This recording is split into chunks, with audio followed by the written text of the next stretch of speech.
มีต้นน้องงัวพี่น้องเลยน้องงัวลอยน้ำเลยบ้านเฮือนปลาจ้อยน้ำขึ้นมาระดับนี้แหละพี่น้องนี่เป็นบรรยากาศอยู่หลังบ้านพี่น้องเขาใกล้เพิ่นท่วมเลยอันนี้ก็จะเป็นปลาไส้มองพี่น้องเลยปลาถึงมองเคยนาดีตอนเช้านี้ได้ซ้ำนี้แหละ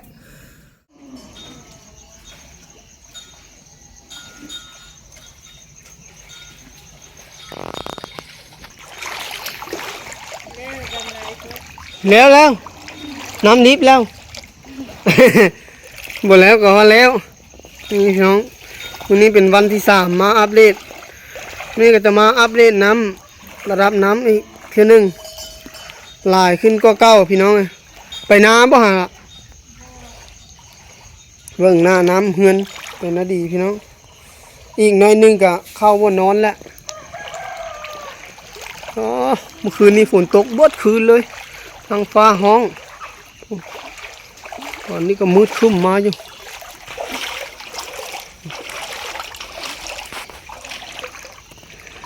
อันนี้เพียงนี้พี่น้องอยู่หน้าบ้านเพียงนาแข้งเมื่อคืนนี้หลายก็นี่ฝนเช้าแต่คืนนี่พวกตอนแจ้งๆมามันแห้งลงหน่อยนึงเข้าฮอดในบ้านแล้วพี่น้องพวก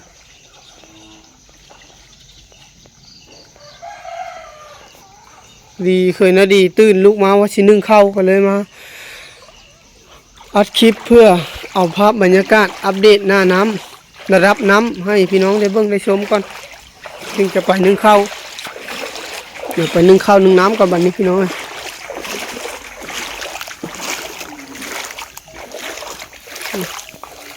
สำหรับฝนแม่นสืบต่อเนื่องคือเก้าพี่น้องมื้อนี้ก็น่าจะตกอีกท้องฟ้าบรรยากาศตัวนี้แม่นแจ้งแล้วพี่น้องบรรยากาศแจ้งแล้ว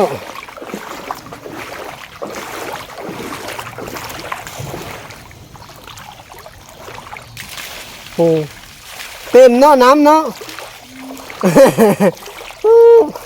บดคอกงูแล้วก็ได้ก็พี่น้องเบิ่งผูกสภาพระดับน้ำ3 วันเรียนติดฝนตกต่อเนื่องขึ้นฮอดกลางบ้านเป็นที่ห้อย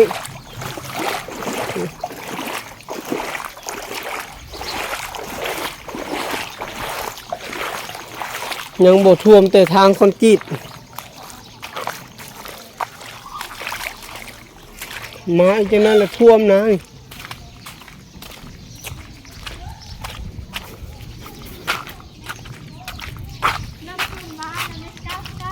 ครับน้องดาวพี่น้องบ่ไปตึกกระดุงบ่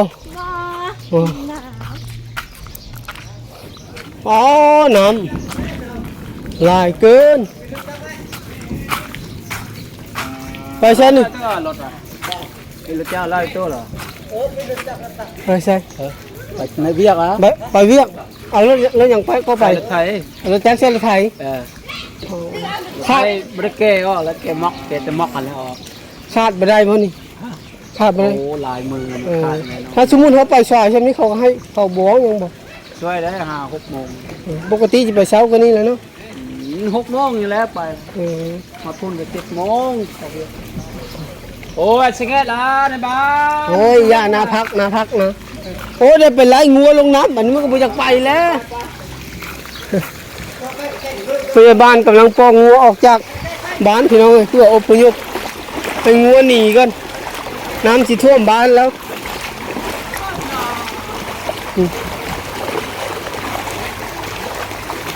เดี๋ยวไปเบิ่งว่ามื้อนี้น้ำสิหลายไปได้งัวสิออกได้บ่ไปออกไปกับบุ้งบดไปหากินหญ้าทั้งใดแหละเพราะว่าน้ำท่วมไปแล้วบ่อนโพนที่จะมีหญ้าให้กินก็ได้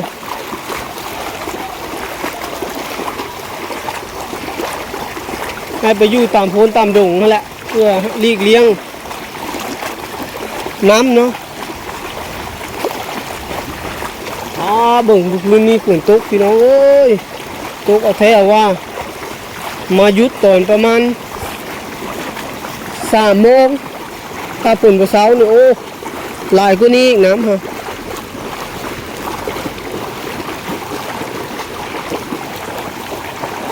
ก็จะพยายามมองพี่น้องเสือนาดีก็ได้แต่บุ้งว่าพยายามมองกูมองได้หรือบ่น้ำลายปานนี้ทักทายสบายดียามเช้าพี่น้องเลยช่วงนี้ก็บ่ค่อยสบายไปได้แหละฝนตกแห้งน้ำท่วมนาสำหรับนาแม่นถือว่าแล้วเรียบร้อยพี่น้องเลยบ่มีไผดำได้เลยปัจจุบันนี้นาบ้านกดควายย่าเลยยกเลิกภารกิจ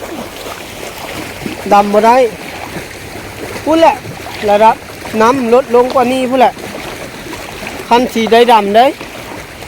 ถ้าว่ามันตกเลยไปลายๆแล้วก็มันกลายเวลาแล้วก็ถือว่าบ่ได้ดำแล้วพี่น้องอย่าว่าแต่ดำนะเข้าที่เขาดำแล้วฮะบางที่อาจสิบ่ได้กินถ้ามันเป็นแบบนี้ต่อไปเพราะว่าน้ำระดับน้ำนี้มันสูงขึ้นน้ำมือมันบ่ลดเลยนะตอนนี้ก็เพียงหัวเข้าแล้วอยู่นี่ก็ได้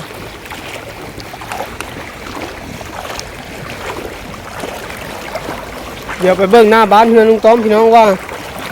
สิหลายปานใดน้ำเนาะอันนี้แม่เถียงนาเพิ่นพี่น้องเลยเถียงนาก็ได้เถียงนาชาวบ้านน้ำปลาน้ำของอีเลิงอีลางโลโพโพสพี่น้องก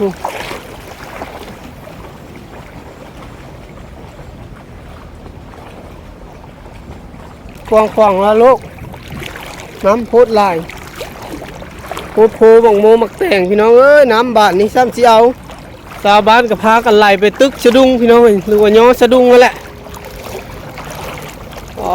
ระดับน้ำเงินลุงต้อมลิตร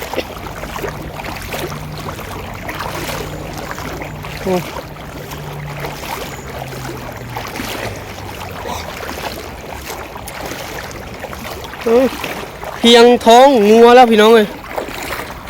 พื้นท้องงัว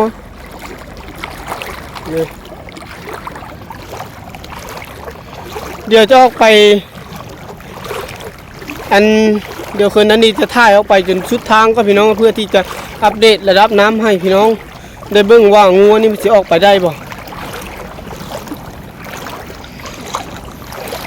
แต่ว่าคืนนั้นดีจะไม่ได้เอาโทรศัพท์ออกไปน้ำจะได้กลับเข้ามาส่งอีกเพราะว่าไปพุ่นน้ำมันลึกเนาะ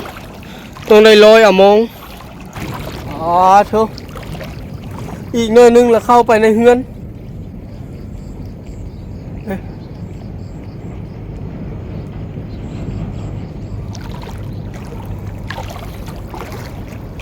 ป่านทะเลลาวพี่น้องเดี๋ยวจะออกไปเบิ่งงัวกันนะว่ามันสิไปได้บ่งัวนี่เริ่มสิลิบหลังมาแล้วรถไถยังออกเขาบ่อยากได้ผู้แล้วป่านนี้ล่ะได้บ่ไอ้ป่าฮะได้ใช้เอาบ่มาเอามองบ่ได้ซั่นมาเอาได้บ่มองบ่เอามองซั่นปลาเลยปลาแล้วมองใช่ไว้ยังได้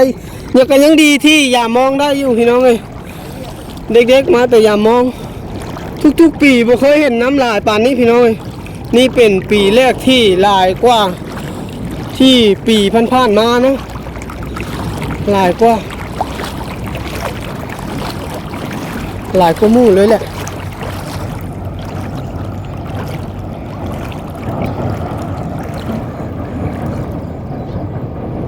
ต้นน้องงัวพี่น้องเลยน้องงัวลอยน้ำเลย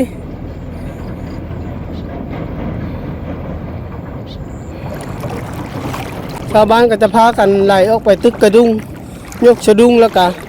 บางคนก็เก็บตะกะเตนไปน้ำคือนั้นดีจะก็สิได้เก็บเอาภาพบรรยากาศซ้ำนี้ก่อนพี่น้องให้พี่น้องได้เพิ่งได้ชมเพราะว่าตอนนี้ก็มันผลกับสีไม้อีกแล้วเคยนาดีไม่ได้เอาอีกอย่างไปป้องกันโทรศัพท์เลยเอาเข้าไปไว้ก่อนเพราะว่าจะได้ป้าไว้อยู่เงินลุงต้อมนี้เราจะพยายามมอง หลังจากกลับมาจังสีเวะเอาจะเวะมาเก็บเอาภาพบรรยากาศหรือว่ามาอัปเดตระดับน้ำให้พี่น้องได้เบิ่งได้ชมพี่น้องเพื่อเกิดอีกอย่างขึ้นจะได้ช่วยเหลืออย่างท่วงทันท่วงทีถ้าเป็นไปได้เพราะว่าเฮาบ่ฮู้ว่าฝนนี้มันสิตกไปต่อเนื่องอีกจักมื้อเนาะเพราะมันจังสิเช้าโอ้หัวชาวบ้านนาดีลิปปิ้งอันนี้บ่เห็นฮาวแล้วชุดฮาวสุดท้ายแล้ว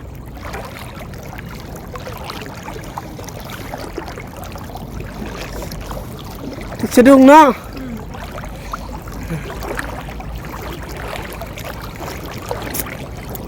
แล้วระบบหนาสิเจ้ายังคือเดียวเนาะแสดงว่าไปกระดำบ่ได้คือเดียวพี่น้องเลยน้ำน้ำนี้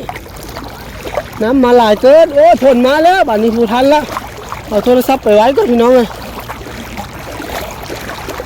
แล้วคุณพยายามมองอ๋ออันนี้ก็จะเป็นไปรับน้ำอยู่หน้าบ้านพี่ลุงต้อมฮัลโหลพี่น้องเห็นมันงูบ้านี้งูน้ำบ่วะเข้ามาในบ้านพี่ลุงต้อมด้วยคุณสภาพเห็นสภาพอ้ายแล้วเม่นบ่เจ้าสิไปต่อหรือพอสำนีป้าอ้อยถือว่าท่วมฮอดป้าอ้อยเลยพี่น้องไอ้พุ่งเดี๋ยวนี้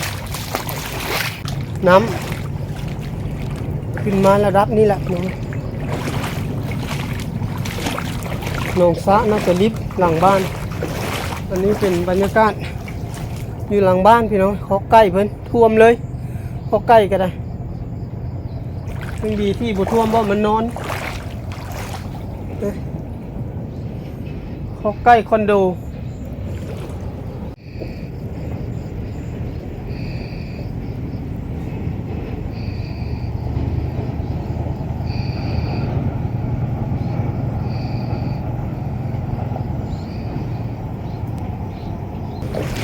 พี่น้องบอกว่าอะไรสำหรับในการมาเก็บเอาภาพบรรยากาศเล็กๆน้อยๆให้พี่น้องได้เบิ่งได้ชมเนาะเดี๋ยวจะไปอย่ามองก็พี่น้องเลยบ้านนี้บอกว่าอะไรแล้วโตแล้วเป็นนาดีก็อธิบายบ่ค่อยเก่งกว่าไหนเนาะเอาจังได้ก็เบิ่งตามคลิปพี่น้องเลยตามสภาพเดี๋ยวเอาโทรศัพท์เข้าไปฝากไว้อยู่เงินลุงต้อมก่อนเพราะว่าฝนมาแล้วฝนตกมาอีกแล้วพี่น้องเลยต่อเนื่องอีกแล้วไม่ได้เซาเลยโอ้ยง่ายอยากไปหาอยู่หากินอยากเอารถออกไปนอกหรือไปตะแคกไปยังกับบ่ได้แล้วพี่น้อยถ้าช่วงนี้ผู้ใดมีแบบธุระอย่างฉุกเฉินก็ถือว่าไปบ่ได้นะจบคลิปพี่น้องเลยบายบายฝากพี่น้องเป็นกำลังใจให้ชาวบ้านนาดีน้ำพี่น้องเลยจากภัยพิบัติภัยน้ำท่วม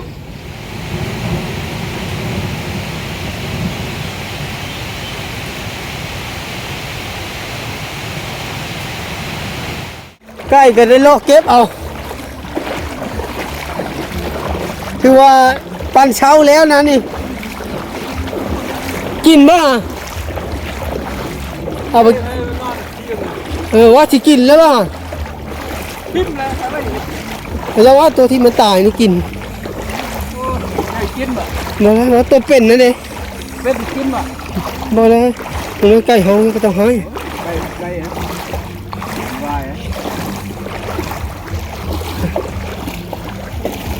ไปใช่นี่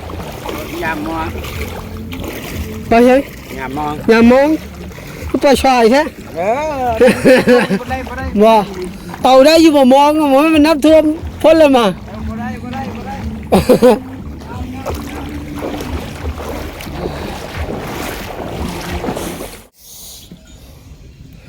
จะน้องอลิซาเฮ็ดกินอยู่เฮ็ดกินอย่างลูกปิ้งชิ้นยายเงินครัวกับเปียกมีบทหยุดน้องโพ โพดนี่นุ้ยบ่ปลายพอนี่ลูก ปลายังบึกปลาเลยนี่พี่น้องนี่เบิ่งในกล้องนี่ ปลายพอนี่ลูกเบิ่งเดี๋ยวนะผมนั่นล่ะอันนี้ก็จะเป็นปลาไส้มองพี่น้องเอ้ยปลาถึงมองเคยนาดีตอนเช้านี้ได้ซ้ำนี้แหละปลาบ่หลายพี่น้องเอ้ยแต่ว่าน้ำมันหลายโพไปเปลี่ยนเครื่องก็พี่น้องกันบ้านนี้เปียกมาแล้วตอนนี้แม่น้องอลิสากำลังปิ้งชิ้นหมูอยู่อาหารเช้ามื้อนี้แม่นปิ้งชิ้นนี่แหละเหนื่อยสบายดีลูกสบายดีบ่สบายดีก่อนสาธุบายบายก่อนส่งกำลังใจแน่นั่นแหละ จะเฮ็ดจังซี่ วันนี้ขอจบคลิปพี่น้องเลยเดี๋ยวจะมาอัปเดตระดับน้ำให้พี่น้องได้เบิ่งได้ชมเป็นระยะเนาะแต่ละมื้อนั่นแหละวันนี้ระดับน้ำก็เริ่มลดลงแล้วพี่น้องเลยถ้ามื้อนี้ฝนบ่ตกมื้อมันก็จะแห้งลงหลายอยู่